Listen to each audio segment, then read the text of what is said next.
গাজীপুরে আলেমরা নির্যাতিত হয়, জায়গায় জায়গায় ওলামা একরামরা নির্যাতিত হচ্ছে, তাদের মাধ্যমে আমরা চুপচাপ ঘরে বসে আছি। আমরা মনে করছি আমার তো কিছু হয় নাই। ভাই, আজকে আপনার কিছু না হইল, পাশের এলাকায় যেহেতু হয়েছে, আগামীকাল আপনার ঘরে হতে পারে, তারপরের দিন আপনার নিজের হতে পারে। মনে রাখবেন, মুসলমান যতদিন চুপ থাকবে ততদিন মুসলমানদের গলায় পরাজয় হাসবেই, বিজয় কোনোদিন আসবে না। এই জন্য এই কথা স্বীকার করেন, আমরা তাদেরকে পূজায় পাহারা দেই আর তারা আমার কোরআনকে পায়ের নিচে তোলার সাহস করে। আমরা তাদের সেফটি দেই আর তারা আমাদের মেয়েদেরকে, মা বোনদেরকে নির্যাতিত করার সাহস করে। ঠিক কিনা জোরে কর। ওই রে ঘুম পাড়ানি গান তোরা গাহিস না রে, আর গানেতে আসতে হবে বারুদের হুঙ্কার। ঠিক কিনা? ওরে গাও ঘুম পাড়ানি গান তোরা গাহিস না রে, আর গানেতে আসতে হবে বারুদের হুঙ্কার। ছুটে আয় বদলা নিতে ওই জালিমের ভুলে জাহায়াত, পেরিয়ে রক্ত ভেজা পথ এদেশে আসবে হুকুমত, পেরিয়ে রক্ত ভেজা পথ এদেশে আসবে খেলাফত। এ পথের মাঝেতে আছে গোজানি জাতির ভবিষ্যৎ, এ পথের মাঝেতে আছে গোজানি জাতির ভবিষ্যৎ, পেরিয়ে রক্ত ভেজা পথ। কে আছিস মরতে রাজি হতে গাজী ময়দানেতে, ফের যে দেখ তাক করা সব বুলেট কামার ওই যে জালিমের। কে আছিস মরতে রাজি হতে গাজী ময়দানেতে, ফের যে দেখ তাক করা সব বুলেট কামার ওই যে জালিমের। কে আছিস হাসি মুখে বরণ করে নিতে শাহাদাত, কে আছিস হাসি মুখে বরণ করে নিতে শাহাদাত, পেরিয়ে রক্ত ভেজা পথ এদেশে আসবে হুকুমত, পেরিয়ে রক্ত ভেজা পথ এদেশে আসবে খেলাফত। এ পথের মাঝেতে আছে গোজানি জাতির ভবিষ্যৎ, পেরিয়ে রক্ত ভেজা পথ। ঠিক কিনা? ভয় পাবো কাকে আমরা? ভাই, আজকে আপনার আমার কাছে মুসিবত আসে নাই, আমরা মনে করছি হয়তো মুসিবত অন্য ঘরে এসেছে, আমি তো নিরাপদ। ভাই, একদিন হবে না আপনি নিরাপদ থাকবেন, না আমি থাকবো, না আমার ঘরের বিবি আর না আমার কন্যা থাকবে। আজকের মজমায় বিয়ে করে নাই এই টাইপের লোক অনেক আছে, আবার বিয়ে যারা করেছে এই টাইপের লোক একটু কম আছে।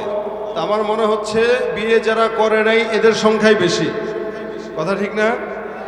জোয়ান যারা, এদের তো শরীরের শক্তি বেশি থাকে। শরীরের শক্তি যদি বেশি থাকে, আরো একবার নারায়ে তাকবীর। আল্লাহ কবুল করুক, জোরে বলেন আমিন। আমরা যতক্ষণ থাকবো আজকের মজমাকে আওয়াজ দিয়ে প্রাণবন্ত রাখার চেষ্টা করবো ইনশাআল্লাহ। রাজি আছে ইনশাআল্লাহ? আল্লাহ কবুল করুক, আমিন। আমি আপনাদের সামনে একটি আয়াতে কারিমা তেলাওয়াত করেছি, একটি হাদিসের অংশ বিশেষ তেলাওয়াত করেছি। এখানে আমরা যারা মানুষ, আমি যদি প্রশ্ন করি, ভাই আপনার এই জীবনে কোনোদিন কোনো বিপদে পড়েছেন কিনা, একজন মানুষ দেখাতে পারবেন না যে লোক এই কথা বলবে যে আমি আমার জীবনে কোনোদিন বিপদে পড়িনি। মুসিবত প্রত্যেকটা মানুষের জীবনেই। যে লোকটা ওই ঢাকা শহরের ৮-১০ তলা বিল্ডিংয়ের মালিক, শুধু একটা না, ১০-১৫টা বিল্ডিং, হাজার হাজার কোটি টাকা, আপনার চাইতে সবচেয়ে বড় মুসিবত আছে সে। আমরা মনে করি দূর থেকে যারা বড়লোক, কোটিপতি, গাড়ি আছে ৪-৫টা, বাপরে বাপ কি আরামে আছে রে ভাই, কি সুন্দর এসি গাড়িতে চড়ে এসি রুমে থাকে। ভাই যায় দেখেন ট্যাবলেট খেয়েও ঘুম আনতে পারে না। কিন্তু একটা পাগলের দিকে তাকান, রাস্তার কিনারায় যে ঘুম দেয়, ওই ঘুমের দাম আছে কোটি টাকা। তার টেনশন নাই, তার খাবারের টেনশন নেই। সে রাস্তায় বসে থাকে, মানুষ তাকে 2-4 টাকা 5 টাকা নিজের থেকে দিয়ে যায়, ওইটা দিয়ে তার খাওয়ান হয়ে যায়।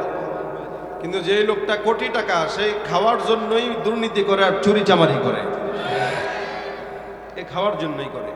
মানে ওর এত খাওয়া লাগে, ওর পেট ভরে না, যার কারণে এমন কোনো অন্যায় নেই যেটা সে করে না। আরে অন্যায়গুলো করতে যায় দুনিয়ার সব মুসিবত ওর কাঁধে আসে, এজন্য তার রাত্রেবেলা ওষুধ না খেলে ঘুম আসে না।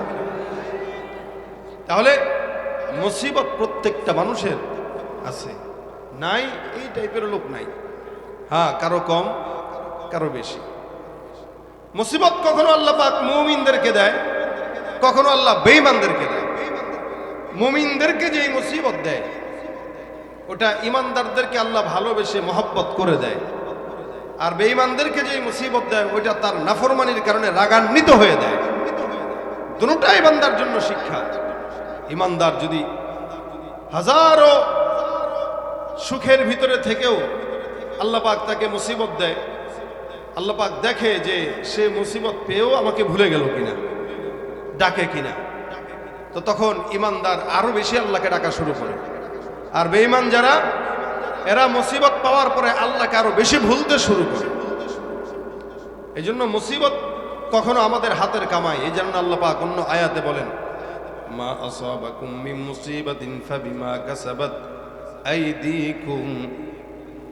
যত মুসিবত আছে এলাকার মধ্যে আসে, বান্দার জন্য আল্লাহ পাক যা মুসিবত দেয়, বিপদ আপদ দেয়, সব কিছু আল্লাহ পাক রব্বুল আলামিন বান্দার হাতের কামাই দেয়। আপনি আমি যেই জিনিসটা আমাদের হাতের কামাই করে অর্জন করলাম, অর্থাৎ আপনি চুরি করবেন, মুসিবত আপনার কাঁধে আসবে। আপনি দুর্নীতি করবেন, একদিন না একদিন আল্লাহ পাক পাকড়াও করবে, ঠিক কিনা? এখন পাকড়াও যে করছে ওইটা আপনার, ওই যে দুর্নীতি করছেন, চুরি করছেন, সন্ত্রাসী করছেন, ওইটার বিপদ থেকে আল্লাহ পাক মুসিবত দিয়েছেন। তো ওইটা আপনার নাফরমানির কারণে আল্লাহ পাক দিয়েছেন। আর এই দুনিয়াতে আল্লাহ পাক যত বান্দাকে মুসিবত দেয়, দুনিয়াতেই দেয়। এটা পরীক্ষার জায়গা। এই কারণে আল্লাহ পাক রব্বুল আলামিন বলেন, আল্লাযী খালাকাল মাউতা ওয়াল হায়াতা লিয়াবলুয়াকুম আইয়ুকুম আহসানু আমালা। আল্লাযী খালাকাল মাউতা ওয়াল হায়াতা লিয়াবলুয়াকুম আইয়ুকুম আহসানু আমালা। আসমান আর জমিনের মধ্যে যা কিছু আল্লাহ পাক রব্বুল আলামিন সৃষ্টি করেছেন, আমার আল্লাহ পাক বলেন তোমাদের হায়াত আর মওত আল্লাহ পাক রব্বুল আলামিন সৃষ্টি করেছেন। যা কিছু মাওলা রব্বুল আলামিন নাযিল করেছেন, সৃষ্টি করেছেন, এই সব কিছু একমাত্র বান্দাকে আল্লাহ পাক পরীক্ষা করার জন্য সৃষ্টি করেছেন। তোমাদের মধ্য থেকে কোন বান্দাটা উত্তম আমল করতে পারে, আল্লাহ পাক দেখার জন্য যে কোন বান্দা উত্তম আমল করে। আইয়ুকুম আহসানু আমালা। আল্লাহ পাক এই জায়গায় এই কথা বলতে পারতেন যে আইয়ুকুম আকসারু আমালা, অর্থাৎ তোমাদের ভিতরে কে বেশি অধিক ইবাদত করতে পারে ওইটা দেখার জন্য আল্লাহ পরীক্ষা করার জন্য দুনিয়াতে পাঠিয়েছেন। কিন্তু আল্লাহ অধিক আমল করতে পারে এই কথা বলেন নাই, বরং আল্লাহ এটা বলেছেন যে কে উত্তম আমল করে এই পরীক্ষা করার জন্য। তার মানে বোঝা গেল অধিক আমল দিয়া বান্দা আল্লাহর জান্নাত পায় না, বরং উত্তম আমল দিয়ে আল্লাহর জান্নাত পায়। যেমন আজকের এই জায়গায় অনেকে দান করেছেন, মাদ্রাসার জন্য কেউ 10,000 টাকা দান করেছে, আবার কেউ 10 টাকাও দান করেছে। 10,000 টাকা যেই লোকটা দান করলো, ওই লোকটার নিয়ত মানুষ আমাকে দানবীর বলবে, মানুষ আমাকে বাহবা দিবে, যার কারণে আমি 10,000 টাকা দান করলাম। অপরদিকে একটা ইমানদার দিলের ভিতরে সংকোচ বোধ নিয়ে 10 টাকা দান করছে, কিন্তু নিয়ত সহি। এই বান্দা নিয়ত করলো, মালিক আমার এই 10টা টাকা ইতিম বাচ্চাদের জন্য দান করলাম, এই 10 টাকার বিনিময়ে মাওলা তুমি জান্নাত দিয়ে দিও। আমার আল্লাহ বলেন আইয়ুকুম আহসানু আমালা। একটা বান্দা কোটি টাকা দিলেও বান্দার জন্য নাজাত রুসিলা হয় না, কিন্তু আরেক বান্দার নিয়তটাকে সহি করে 10 টাকা দেয়, ওই 10 টাকা বান্দার নাজাতের রুসিলা হয়ে যায়। ভাইরা আমার, এই কারণে আল্লাহ পাক বলেন আইয়ুকুম আহসানু আমালা। দুনিয়ার জমিনে আল্লাহ পাক বান্দাকে পরীক্ষা করে কে কার চাইতে উত্তম আমল করে। সাহাবাত মাইনদের মতো আমল তো আমরা করি নাই, করতেও সম্ভব না। তারা এর আমল আমাদের আমল আসমান আর জমিন পার্থক্য। তারা আল্লাহ পাক রব্বুল আলামিনের নবীকে দেখেছেন, সচক্ষে ঈমান এনে তারপরে জমিন থেকে বিদায় হয়েছেন। আর আপনি আমি শেষ জামানার মধ্যে আছি, সারা জিন্দেগি যদি ইবাদত করি, আল্লাহর কসম আদনা থেকে আদনা সাহাবীর পায়ের ধুলাবালি কণার সমান আমল হবে না। ভাইরা আমার, এই কারণে আল্লাহ পাক বলেন তোমরা আমল দিয়া জান্নাতে পাবা না, তোমরা অধিক বেশি আমল দিয়া অধিক দান দিয়া জান্নাত পাবা না। কি দিয়া পাবা? বলে অল্প আমল হোক নাজাতের জন্য যথেষ্ট। যার কারণে নবী করিম সাল্লাল্লাহু আলাইহি ওয়াসাল্লাম বলেছেন আখলিস দীনাকা ইয়াকফিকাল আমালুল কলিল। তুমি তোমার ঈমান নিয়তকে সহি করো, অল্প আমল করবা, ওই অল্প ইবাদত তোমার নাজাতের জন্য যথেষ্ট হয়ে যাবে। সুবহানাল্লাহ। নামাজ বেশি সারা রাত পড়া দরকার নাই, ওদিক দিয়ে তাহাজ্জুদ পড়ে, ওদিক দিয়ে আবার হিন্দুদের পূজায় যায়, পূজাও করে। এদিক দিয়ে তাহাজ্জুদ পড়ে, ওদিক দিয়ে আবার মানুষের টাকা চুরি করে, তাহাজ্জুদের নামাজ আদায় করে, টেবিলের নিচ দিয়া সিগনেচার দিয়া ঘুষের টাকা কামায়, তাহাজ্জুদের নামাজ আদায় করে, সেজদা দিতে দিতে কপাল পর্যন্ত দাগ বানায় ফেলছে, কিন্তু হারাম টাকা ছাড়া বিল্ডিং করতে পারে না। এই টাইপের লোক সমাজে আছে না নাই? হারাম টাকাও কামায়, আবার ইবাদত করে, হারাম টাকাও কামায়, আবার কি বলে নামাজ পড়ে, হারাম টাকা কামায়, তাহাজ্জুদ পড়ে, হারাম টাকা কামায়, হজ করে, হারাম টাকা কামায়, অনেক কিছু করে, দান সদকাও করে। মনে রাখবেন, আল্লাহর নবী বলেছেন, যেহেতু অল্প আমল নাজাতের জন্য যথেষ্ট, তার মানে সারা জিন্দেগি হারাম খাবেন আর মক্কা মদিনায় যা সেজদা দিবেন, আল্লাহর কসম সারা জিন্দেগি মক্কা মদিনায় কপাল ধোয়াইলেও কোনো লাভ নাই। কারণ ওই যে নিয়ত তো সহি না। মানুষ তাকে হাজি বলবে, এই কারণে সে হজ করে। মানুষ তাকে হাজি ডাক দিবে, এই কারণে সে বারবার মক্কায় যায়। মানুষ তাকে দানবীর বলবে, এই কারণে দান করে। যা কিছু করে দেখানোর জন্য করে। আল্লাহ পাক রব্বুল আলামিনের নবী বলেন, এই কারণে ইমানদার যারা আছো, তোমরা তোমাদের নিয়তটা সহি করে নাও, অন্তরটাকে পরিচ্ছন্ন রাখো। কারণ আল্লাহ বলেন, ইল্লা মান আতাল্লাহা বিকলবিন সালিম। কলবে সালিমের দাম আল্লাহ পাক রব্বুল আলামিনের কাছে অনেক বেশি। পরিচ্ছন্ন একটা হৃদয়ের অনেক দাম। পরিচ্ছন্ন হৃদয় দেয়া বান্দা আল্লাহর জান্নাত পায়। আর অপরিচ্ছন্ন হৃদয়ে যতই নামাজ আদায় করুক, যতই ইবাদত করুক, যতই পর্দা করুক, একটা নোংরা হৃদয়, অপরিচ্ছন্ন হৃদয়ের দাম মাওলার দরবারে নাই। কিন্তু একটা পরিচ্ছন্ন হৃদয়বান মানুষ যদি রিক্সা চালক হয়, কৃষক হয়, ওই বান্দার দাম আদনা থেকে আদনা একটা মুমিনের পরিচ্ছন্ন অন্তরের দাম কোটি টাকার চেয়ারম্যান, মেম্বার, এমপি, মন্ত্রীর চাইতেও বেশি। এজন্য হাদিস শরীফে নবী করিম সাল্লাল্লাহু আলাইহি ওয়াসাল্লাম বলেছেন, পরিচ্ছন্ন হৃদয়ের কেমন দাম দেখো। আল্লাহ নবী বলেন, আলা ইন্না ফিল জাসাদি লামুদগা ইযা সালুহাত সালুহাল জাসাদু কুল্লু ওয়া ইযা ফাসাদাত ফাসাদাল জাসাদু কুল্লু আলা ওয়া হিয়াল কলব। হে ইমানদার মুমিন, তোমাদের প্রত্যেকটা মানুষের কলব একটা আছে, অন্তর আছে। আল্লাহ নবী বলেন, এই অন্তরটা যদি কারো ভালো হয়, বান্দার পা থেকে মাথা পর্যন্ত সব ভালো হয়ে যায়। আর অন্তরটা যদি খারাপ হয়, বান্দার সব দেহটাই খারাপ হয়ে যায়। এই জন্য পরিচ্ছন্ন হৃদয়ের অনেক বেশি দাম। আল্লাহ পাক পরিচ্ছন্ন হৃদয়ের কথা বলেছেন। পরিচ্ছন্ন হৃদয় নিয়ে অল্প আমল করবে জান্নাত। এই জন্য আল্লাহ পাক বলেন, ইমানদারদের জন্য আমি আল্লাহ পরীক্ষার জায়গা রাখলাম দুনিয়া। आलमे अव्वल बराए इम्तिहा, आलमे अव्वल बराए इम्तिहा, आलमे सानी जज़ाए इवा। वलनबलुवन्नकुम बिशैइन मिनल खौफ, वलनबलुवन्नकुम बिशैइन मिनल खौफ वल्जू'i वनक़सिम मिनल अम्वालि वल अनफुसि वस्समरात वबश्शिरिस साबिरीन। আল্লাহ পাক রব্বুল আলামিন বলেন, বান্দাকে আমি আল্লাহ পাক রব্বুল আলামিন পরীক্ষা নেব কয়েকটা জিনিসের মাধ্যমে। এর ভিতরে এক নাম্বার হলো, আমি আল্লাহ বান্দাকে ক্ষুধার মাধ্যমে পরীক্ষা নেব। এই দেখেন, গাজার মুসলমানদেরকে আল্লাহ পাক ক্ষুধার মাধ্যমে পরীক্ষা নেয়।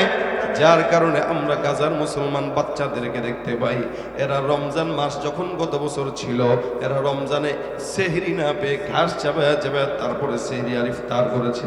এখনো পর্যন্ত গাজার মুসলমানরা একটু পানির জন্য, খাবারের জন্য আপনার আমার দিকে তাকায় থাকে। এরপরেও তারা আল্লাহ পাকের এত সম্মুখীন হওয়ার পরেও, পরীক্ষার সম্মুখীন হওয়ার পরেও এখনো পর্যন্ত তারা ঈমান ছাড়ে নাই। আর মুসলমানের সন্তানেরা 24 ঘন্টা মাওলার নিয়ামত পাওয়ার পর একদিকে নামাজ পড়ে, আরেকদিকে পূজার মধ্যে যায় সন্দেশ খাওয়ার জন্য। ঠিক কিনা? এটা মুসলমান নয়, এটা মুসলমান নামে ভণ্ডামি। ঠিক কিনা? জোরে কর। যারা মুসলমান তারা কোনোদিন ধর্ম পালন করার পর আরেক জায়গায় যেতে পারে না, দৌড় দিতে পারে না। মনে রাখবেন, টাকা দিয়া নমিনেশন পাওয়া যায়, কিন্তু মুমিনের ঈমান খরিদ করা যায় না। ঠিক কিনা? চামড়া সাদা হোক, কালো হোক, ধনী হোক, গরিব হোক, বাংলাদেশি হোক, যেই জায়গায় হোক না কেন, মুসলমানের সন্তান বাংলাদেশের থেকে অন্য কোনো মুসলমানও যদি আঘাত পায়, আপনার এই কথা খেয়াল রাখতে হবে, গোটা বিশ্বের মুসলমান এক দেহ এক প্রাণ। আজকে ফিলিস্তিনের মুসলমানরা নির্যাতিত হয়, আমরা চুপচাপ বসে আছি। পাশের বাড়ির মানুষ নির্যাতিত হয়, গাজীপুরে আলেমরা নির্যাতিত হয়, জায়গা জায়গা করছি, আমরা মনে করছি আমার তো কিছু হয় নাই। ভাই, আজকে আপনার কিছু না হইল, পাশের এলাকায় যেহেতু হয়েছে, আগামীকাল আপনার ঘরে হতে পারে, তারপরের দিন আপনার নিজের হতে পারে। মনে রাখবেন, মুসলমান যতদিন চুপ থাকবে ততদিন মুসলমানদের গলায় পরাজয় হাসবেই, বিজয় কোনোদিন আসবে না। এই জন্য এই কথা স্বীকার করেন, আমরা তাদেরকে পূজায় পাহারা দেই আর তারা আমার কোরআনকে পায়ের নিচে তোলার সাহস করে। আমরা তাদের সেফটি দেই আর তারা আমাদের মেয়েদেরকে, মা বোনদেরকে নির্যাতিত করার সাহস করে। ঠিক কিনা জোরে কর। ওই রে ঘুম পাড়ানি গান তোরা গাহিস না রে, আর গানেতে আসতে হবে বারুদের হুঙ্কার। ঠিক কিনা? ওরে গাও ঘুম পাড়ানি গান তোরা গাহিস না রে, আর গানেতে আসতে হবে বারুদের হুঙ্কার। ছুটে আয় বদলা নিতে ওই জালিমের ভুলে জাহায়াত, পেরিয়ে রক্ত ভেজা পথ এদেশে আসবে হুকুমত, পেরিয়ে রক্ত ভেজা পথ এদেশে আসবে খেলাফত। এ পথের মাঝেতে আছে গোজানি জাতির ভবিষ্যৎ, এ পথের মাঝেতে আছে গোজানি জাতির ভবিষ্যৎ, পেরিয়ে রক্ত ভেজা পথ। কে আছিস মরতে রাজি হতে গাজী ময়দানেতে, ফের যে দেখ তাক করা সব বুলেট কামার ওই যে জালিমের। কে আছিস মরতে রাজি হতে গাজী ময়দানেতে, ফের যে দেখ তাক করা সব বুলেট কামার ওই যে জালিমের। কে আছিস হাসি মুখে বরণ করে নিতে শাহাদাত, কে আছিস হাসি মুখে বরণ করে নিতে শাহাদাত। পেরিয়ে রক্ত ভেজা পথ এদেশে আসবে হুকুমত, পেরিয়ে রক্ত ভেজা পথ এদেশে আসবে খেলাফত। এ পথের মাঝেতে আছে গোজানি জাতির ভবিষ্যৎ, পেরিয়ে রক্ত ভেজা পথ। ঠিক কিনা? ভয় পাবো কাকে আমরা? ভাই, আজকে আপনার আমার কাছে মুসিবত আসে নাই, আমরা মনে করছি হয়তো মুসিবত অন্য ঘরে এসেছে, আমি তো নিরাপদ। ভাই, একদিন হবে না আপনি নিরাপদ থাকবেন, না আমি থাকবো, না আমার ঘরের বিবি আর না আমার কন্যা থাকবে। এজন্য সময় থাকতেই সব সময় সজাগ থাকা লাগে। আজকে ফিলিস্তিনের মুসলমানরা নির্যাতিত, আমরা চুপচাপ বসা, গোটা বিশ্ব বসা। যখন বাংলাদেশের মুসলমান নির্যাতিত হবে, মনে রাখবেন আমাদের পাশেও হয়তো কাউকে আমরা পাবো না।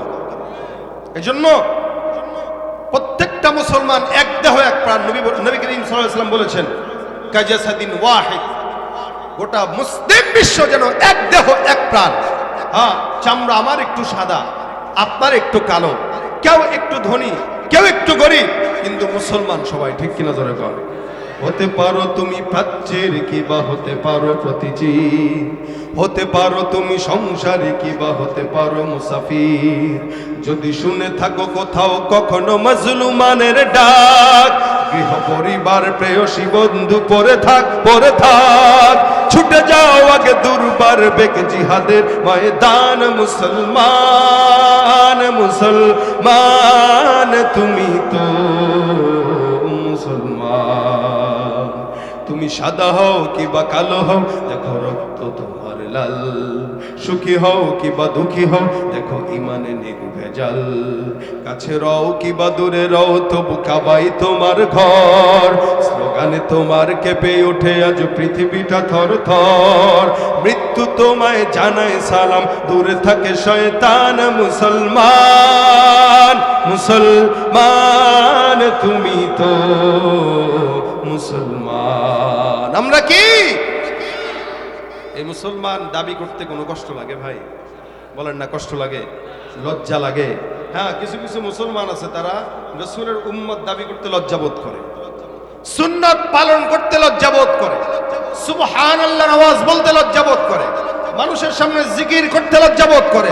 তার মানে ওর ঈমানটাও লজ্জাবতী গাছের মতো গুটায় আছে, ফুটে নাই।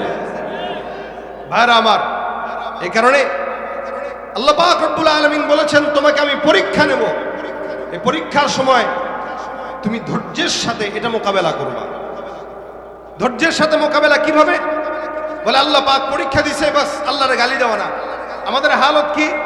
আমরা বিপদে পড়লে বাস আল্লাহকে গালি দেওয়া শুরু করি। আল্লাহ, মনে করেন আমার একজন মারা গেছে, আল্লাহ রে তুমি খালি আমারই দেখছো, ব্যবসা আমার ঠিক মতো হয় না, আল্লাহ খালি আমারই দেখছে। এ কত শয়তান! ওরে আল্লাহ পাক দিন দিন খালি এটা দেয় সেটা দেয় সেটা দেয়, না আমারই কিছুই দেয় না। আল্লাহর ইবাদত করে লাভ কি? নাউজুবিল্লাহ। এরকম কিছু মানুষ আছে যে আল্লাহর ডাকলে পায় না, তার ডাকে লাভ কি? অথচ এটা যে তার নাফরমানির কত চূড়ান্ত পর্যায়ে এটা সে নিজেও জানে না। এই কারণে আল্লাহ বলেন ওয়ালা নাবলুওয়ান্নাকুম বিশাইইম মিনাল খাউফি ওয়াল জু।